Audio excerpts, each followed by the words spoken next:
Coming up in today's MLB recap, Aaron Judge is doing things that we haven't seen since 1923. I'm not joking. He's doing things that we haven't seen since Babe Ruth. Byron Buxton showed off his all-time power, speed, and defense tools with a crazy catch and an almost 470-foot home run. If you're newer to baseball, you might not remember the days of Byron Buxton being called a bust, and now the same thing is kind of happening with Jo Adell, but people are saying, you gotta be patient with Joe, and that patience might finally be paying off. Some of the game's brightest stars also went yard. I'm talking about Juan Soto, Ronald, Ellie De La Cruz. They all left the yard, and the Tigers, man, they just got dealt some of the worst news possible about one of their starting pitchers. And also, breaking news, this was not part of the first original script. A Brewers pitcher just requested a trade. You almost never see that in Major League Baseball. We'll talk about all of that and more in today's MLB recap. We recap every game almost every single day, so grow the game of baseball with me. Leave a like and hit that subscribe button. And also, don't forget that recap is brought to you by SeatGeek. Please save yourself $20 off all of your tickets with code Fuzzy. And a lot of you guys have been crushing it with my MLB options on Underdog Fantasy. We're 7 for our last 8. Yesterday, a follower of mine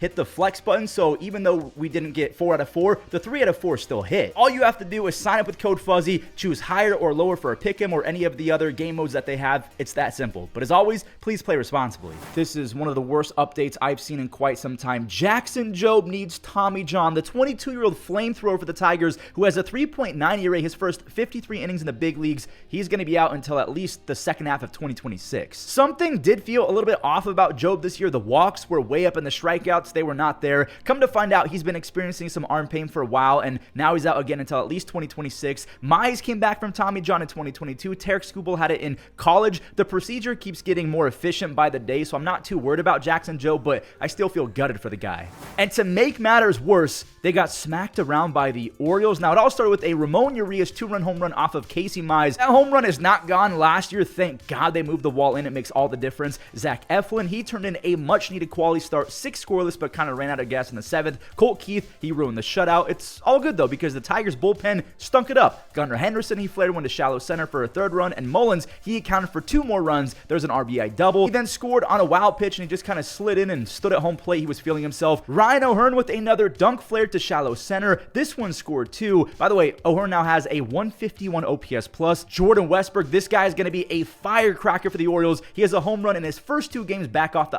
IL. The Orioles, they went crazy for a 7-run 8th inning. They held the Tigers to 1 run as well. That is their biggest win of the win by far, and they did it against the best team in baseball. Okay, Orioles, we see you. Minnesota fans must be over the moon seeing the Tigers finally lose, and Rangers fans, they must be over the moon seeing Marcus Semien staying blistering hot. He's hitting .460 with 4 home runs his last 11 games. Now he wants a double. He jolted one to the left center gap, but Byron Buxton got there. He said, no double for you, sir. The Platinum Glover is coming off a 3-hit game, and just like Jordan Westburg has a home run in 2 straight, Buxton has 2 straight games with 3 base hits. This one went 479 feet. A Buxton bomb, the longest of his entire career. He has 35 doubles, 29 home runs, 18 stolen bases, a 136 OPS plus his last 158 games, and of course, top flight defense. Willi Castro, dude, he's so different as a twin. He has a 360 on base and plays 5 positions. Correa, he had an auto double down the line. He scores Willie. The Twins are now 36-31, and they finally pick up a game on the Tigers. They're still 7 games back, though.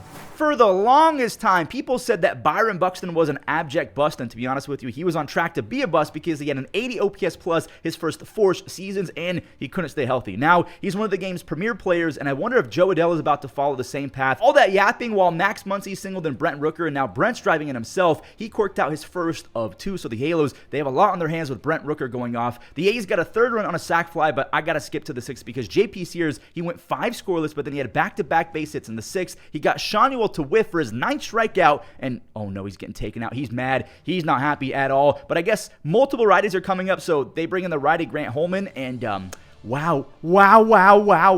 Strike 3 was called ball 4. The entire ball was in the zone. It really looked like the umpire was about to and call it, but then he just said no after the drop. That kind of hinted at was about to come. Ward, he got hit by a pitch. JP Sears, he is yelling. Now, it would have been bases loaded, 2 outs regardless, so this still would have happened, but it would have been 3-2. So later, he snuck one past the infield. JP, that's more screaming. Darno, he had a go-ahead sac fly, but honestly, that's not as fun as skipping to this Jo Adell perfect tank job. He's hitting .325 with 7 home runs his last 12 games. So that 2-run missile after help from Blue made sure the Halo stayed winning, even after Brent Rooker's second of the day. It would have been tied, but again, that blown call earlier cost him. He's got 15 home runs and a 133 OPS plus, but Reed, he ends it with a second save. He's been nasty lately. I know this is kind of a random transition before we talk about future Hall of Famers like Aaron Judge and Juan Soto, but Carlos Santana has to be in the conversation for one of the easiest slam dunk inductees into the Hall of Very good. Not Hall of Fame, but very good. Before we show Carlos, here's a for sure Hall of Famer like Cooperstown type guy. J. Ram now has a 37-game on-base streak after the long RBI double. Now he's having a lot of fun. He got hit by a pitch and he's smiling. He then said that he fouled it off because he really wanted to hit. I mean, all that did was load the bases up for Carlos Santana, and he unloaded on a pitch to unload the bases. 15 years ago to the date, he made his MLB debut with the, at the time, Indians. 15 years later, he's one double away from 400. That was his 332nd career home run. He also has 1,310 walks. He's the active leader in walks. Ellie, I didn't want to show this because he rarely does this against lefties. 441 feet. Again, that doesn't happen very often. We know how bad his splits are. TJ Friedel, he got one to go as well. Good for him. But the Guard Dogs, they won by a ton as this Lane Thomas 3-run home run barely squeaked over the right field wall. They do avoid the full-blown season sweep in the Ohio Cup.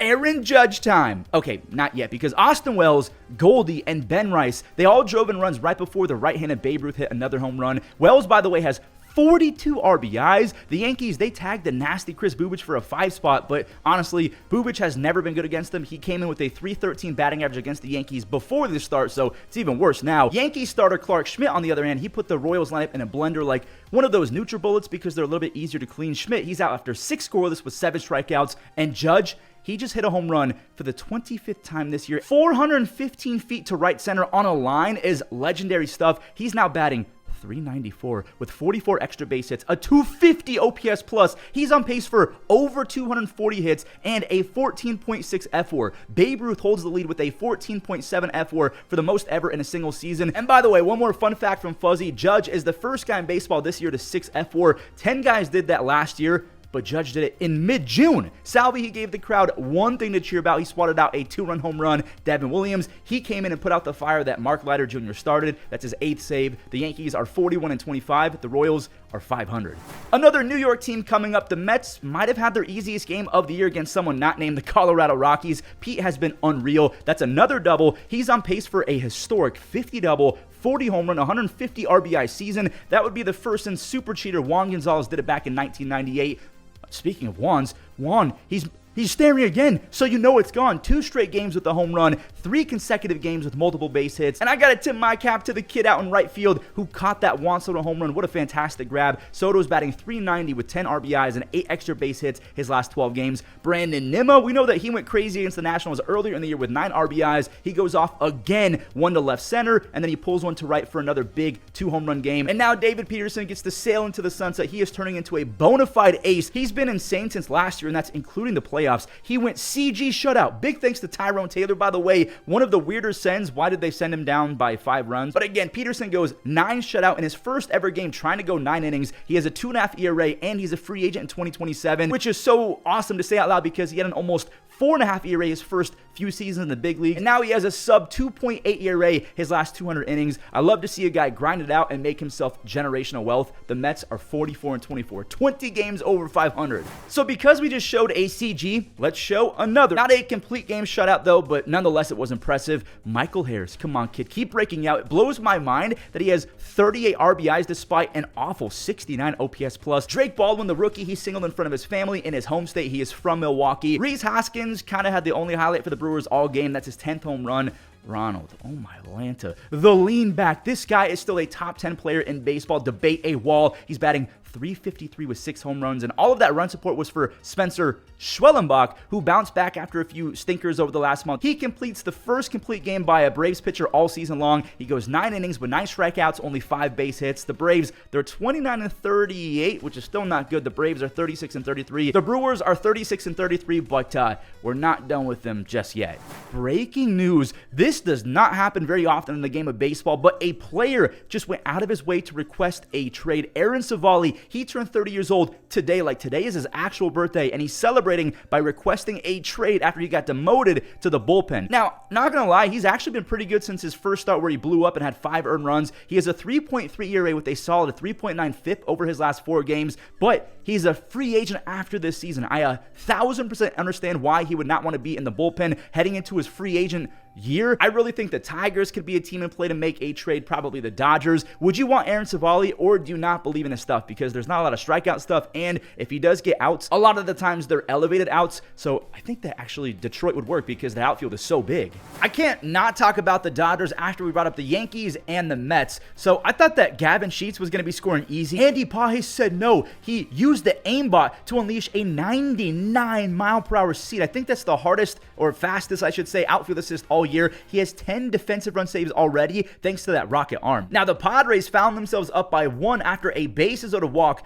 only to have Michael Conforto, of all people, connect for a long home run. He's only batting 175 on the year. That's just his 4th home run. 2 are on in the 6th inning for Teoscar. This is bad. Really, really bad. No one's on anymore because he just tattooed his first home run in weeks. He has 11 home runs, and it's crazy that he has 47 RBIs. This is the same guy who missed a bunch of action with injury, and he was slumping pretty bad lately. So again, 47 is wild. Manny, he bailed out the Dodgers. This is something that would have gotten you benched in high school or Little League. A 3-0 count, and he was way early on an outside fastball. Mookie, he showed off the new and improved defense. He has 3 outs above average and 5 defensive run saves at shortstop. Ohtani, he secured an 8-game hit streak with his 5th triple of the year. Will Smith is batting .431 with runners in score position. What even is that? And Alex Vesia, he showed off a lot of emotion because he's had an up and down season, but he strikes out the side for his 3rd save of the year. The Dodgers deployed 8 pitchers. I can see why they held off on the day before. They just deployed them all at once. Kind of crazy that the 41-win Dodgers are just a half game up on the Giants, who literally cannot lose. Okay, they can, but not recently. Willie walloped a home run, and I say walloped not just because it started with a W, but because he actually walloped it 452 feet. My goodness, the Rockies, they did it again. They rallied to steal the lead, but yet again, their bullpen fell apart and wasted the momentum shift. Look at how the Giants loaded the bases. They had 3 consecutive bloop singles. That is definitely rage-inducing. They then walked Casey Schmidt, so it's a free RBI. And there goes the lead. That is the 2nd game in a row that Mike Wazowski clutched up late game to save his squad. Gotcha, it's not Wazowski, it's Yastrzemski. I have to do that every so often. But a 2-run double does tie it and fits. He laid down the gutsy bunt. Casey Schmidt snuck his little glove in there. The replay overturned it, so he is safe. And I'm nice, so I'm not going to show the rest of the game for Rockies fans, but the Giants got up to 10 runs after a 3-run 9th. Yaz, he secured a 3 RBI day. The 34-year-old now has 7 RBIs his last 3 games, and would you look at that, the San Francisco Giants are winners of 7 in a row. They're officially in the 40-win club. They're 40-28. This next game was a full-blown home run derby, which reminds me that the Derby and All-Star break is literally 1 month away. This year is flying by. The Red Sox, they can't trade this guy. Jarren Duran is a perfect fit in Boston. That's his 5th home run. The Rays, they tied it for a few seconds, but skipping to this go-ahead home run and then an extra home run, Marcelo, he secures his first multi-home run game. He goes 418 feet on the first one, 410 on the second one. No cheapies for the kid. He was the 4th overall pick in 2021. Do not forget that. Yandy, he tied it. This is his 10th home run, but how about another lead-changing home run? Abraham Toro, where did this come from? He's batting .330 with 5 home runs in 27 games. That is the baseball guys doing their thing after they lost Tristan Casas. Now, I do want to show this. Trevor Story, he just had the Jeter jump, not the Jeter throw, because he had a one-hopper to get the runner, but that was sick. The Red Sox, they clutched up when Tampa was rallying in the 8th. Carlos Narvaez, he had a seed to nab the speedy Jose Caballero, and Greg Weisser, he ended the jam to give it to Aroldis Chapman, who struck out 2 more in the 9th inning. I think he ended it with 102. He has 12 saves and a 1.59 ERA, a 12.5 strikeouts per 9. The Red Sox, they've won 2 games in a row, and they've won back-to-back series. They're still just 34-36. The Rays are 36-32. Jesús Luzardo finally found out what he was doing wrong. I guess he was tipping his changeup. He switched up the glove placement, and it's already working. By the way, shout out to Pitching Ninja for finding that information. He had 2 strikeouts in the first. Trey Turner's legs got Alec Bowman RBI, so he stole 3rd base for his 19th stolen base, and he scores on the ground out. Max Kepler, he ran into one. Not a home run, but it is an RBI double. JT Realmuto, he singled in another for Luzardo, who shredded all afternoon. He had 7 strikeouts through 3. I think he ended up with 10. Schwarber, is the slump finally over? Can't believe I'm saying that, but that is Kyle Schwarber's 5th hit all month thus far. Nico, he laced a double, his 16th, which was the only run allowed by Jesús Luzardo. Alec Boehm, he got a run back and more. He's doing the usual Alec Boehm thing. He's terrible for half the year, then he goes ballistic for a couple weeks. Luzardo, he did get to 10 strikeouts right before Boehm added a second RBI extra base hit. He's batting .372 with 8 RBIs his last 11. The Phillies are 39-29. The Cubs are 41-27. Not gonna lie, the Jays are looking downright scary the last 2 or 3 weeks. Everyone did their jobs in this game. No one's trying to be a tryhard. They overcame a Wilson RBI single, a Yoel Pozo home run. Bo cut the deficit first with a single, and look at this. It's 2-2 now on the Springer sac fly. Toronto dropped down a few more bunts. So again, everyone's doing their job. So now this Bo Bichette fly ball is an RBI go-ahead sac fly. Vladdy's having a weird season because he's destroying baseballs, but he's only hitting .278. The expected numbers are way higher. He only has a 125 OPS plus, which is still kind of crazy for being unlucky. Ernie, he's got 18 extra base hits and 18 RBIs with, I think, 11 outs above average. He's been so good for them. Toronto sweeps the Cardinals. They are now 38-30. They're 8-2 their last 10, and they're only 4 games back of the Yankees. Dude, what in the world is going on in Seattle? Not even an early lead could save them. Polanco and Solano played a 2 versus Erod. Donnie went to his older brother in the bullpen. His older brother is a bullpen catcher. He doesn't actually play. Erod only allowed those 2 over 6 2/3, and Brian Wu, he was well on his way to beating that stat line, but one bad pitch. Oh, okay. 90 poo directly down the middle to one of the best power hitters in baseball is certainly a choice. That is a grand slam for Eugenio Suarez. He has 52 RBIs thanks to 3 grand slams already this season. Pavin, the Punisher. Pavin Smith, he went yard as well. That's his 5th home run. Brian Wu had a 2.7 ERA his first 10 starts. He's nearing a 6 ERA his last 3. Shelby Miller, another closing pitcher that had multiple strikeouts in an inning. He has 7 saves. The Mariners also just got swept. They are under 500. Then there's the Diamondbacks. They're back to 500 at 34-34. You know that one scene in Cars where they make Radiator Springs all neon and that life could be dream? Like, life could be dream. That's what Astros fans are feeling right now. And it's mainly because of these 3 guys, the 3 guys after Altuve. I'm talking about Christian, Walker, Pena, and Paredes. Walker, he crushed one to the train tracks, his 9th home run. I'll talk about his stats in just a second. Altuve, he got on again. That is hit number 2,300. Can he get to 3,000? He just turned 35, and I mean, honestly, I think that he can get there. It's going to be tough, but he's got the skills to do it. Christian, he delivered again a 4 RBI game. He has 4 home runs, 13 RBIs, and a 340 on base his last 15. He's been awful with runners in scoring position, but he's finally making the adjustment. Miguel Vargas, I'll tip my cap. That's a really cool play. He almost fell into the camera well. I wanted to show that because later in the 4th, Jeremy Pena, he peppered an RBI double after Cam Smith doubled. Another multi-hit game for JP, who's batting .322 with 14 stolen bases, 8 DRS. He's top 5 in all of baseball and wins above replacement. Christian Walker's been raking. Jeremy Pena has been playing like one of the best players in baseball. And Isaac Paredes won't stop socking baseballs. That's an RBI double. I think he had 2 doubles in this one. And he also had 1 final RBI for either team to make it a 10 spot. He has 41 RBIs and an almost 130 OPS plus, which is awesome because he looked terrible with the Cubs. They have a 4-game lead in the West, talking about the Astros. We have history down in Pittsburgh. Andrew McCutchen just launched his 241st home run as a Pirate that passes Roberto Clemente for the 3rd most all-time by a Pirate, just behind Willie Stargell and Ralph Kiner. Just an insane career for Kutch, who has 440 doubles, 325 home runs, 1,120 RBIs, 220 stolen bases, a near 130 OPS plus for his career. He won an MVP, a Gold Glove. Is he going to make the Hall of Fame? And I wanted to show this for my Fish fans. This rookie's been pretty good. Alberto Hernandez launched his first home run. He's batting .417 his first 9 games. He has awesome bat speeds and sprint speeds. That was it though. Bednar had 2 more strikeouts, 98 miles per hour ends it. He has 9 saves, and the Pirates, they're now 5-1 their last 6 games. So that does it for today's MLB recap. I love making these videos. I can't believe that the All-Star break is almost here, so thank you to each and every single one of you for growing the game of baseball with me. It means a lot. Don't forget to use code Fuzzy on SeatGeek as well as Underdog Fantasy. That does it. Thank you all so much for watching, and enjoy the web gems.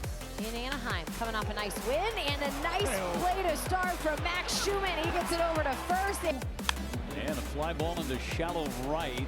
Sal Frelick is on the run. Sal slides, and he caught another one. Number 9 batter on deck is McIver. It's a fly ball to shallow right. Coming in for it is Jorge Soler. Long run, sliding. He's got it. Series. And LeMahieu lines it to Garcia from his bat. Out in second. What a double play. Oh, wait. Getting out of it. There's the curve. Backhanded. Schmidt got him.